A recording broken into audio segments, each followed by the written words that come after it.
Good morning, everybody. Buenos dias. How are you feeling this morning?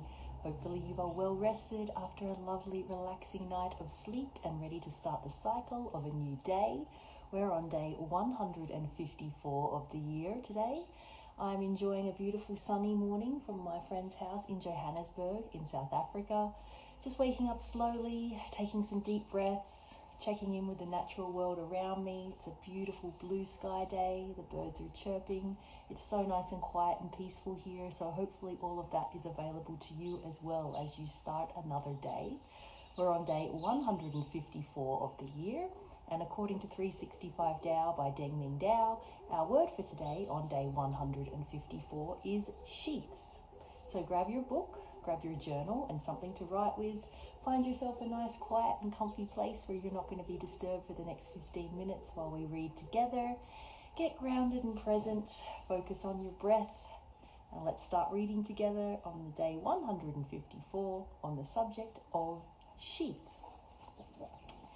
Outside is form, inside is thought, deepest is the soul. Traditional sages describe a human being as having 3 sheaths. The outer one is the physical body, and it incorporates primitive drives and instincts. The inner one is the mind and includes discrimination, reasoning, and a sense of individuality. Both the body and the mind are enslaved to the outer world because they gain their knowledge from sensory output. They cannot know anything intangible, anything without a form or a name. So have a think about that. Your body and your mind are separate. So it says here that there's 3. You've got your body, your mind, and then there's another one. At the core of every person is the soul. So your body, your mind, and your soul. This is a pure, virgin self. It does not think in the ordinary sense of the word, has no egotism, and is not concerned with maintaining itself in the world. Although the body has a shape and the mind is multifaceted, the soul is completely without form or features. No markings, profiles, names, formulas, numbers, ideas, or conceptions can be projected upon it. It is pure, shapeless, and empty. Any person with training can reach this soul. Only then can you be convinced of its presence. When you reach it, your body and mind will become irrelevant, for you are now in a state beyond the senses and beyond thought. The soul is called absolute because it is beyond all relativity.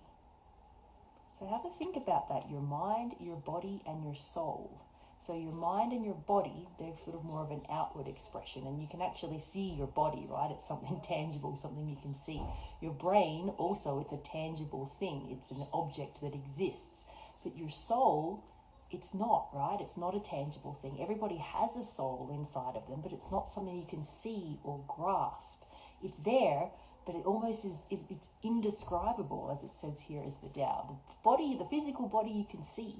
Our brains we can see. So those are things that are a little more, understandable or intellectual in that way. But the soul, not so much.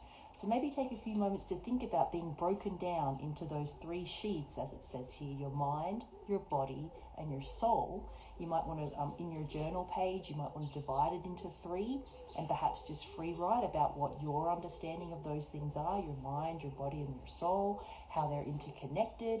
Perhaps there's a part of you that you would like to work on a little more. Perhaps you feel like your mind and your body are in a really good place, but perhaps you'd like to work a little bit more on your soul or your spirit or whatever you want to call it.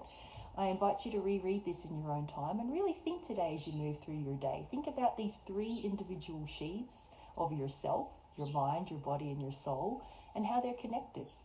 It's an interesting way to think about it, especially because the first 2 are, it's tangible objects. There's something that you can see, but the soul, not so much.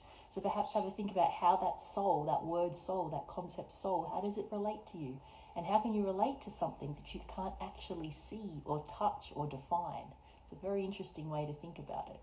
So I wish you a beautiful, beautiful day on day 154 of the year, wherever you are in the world.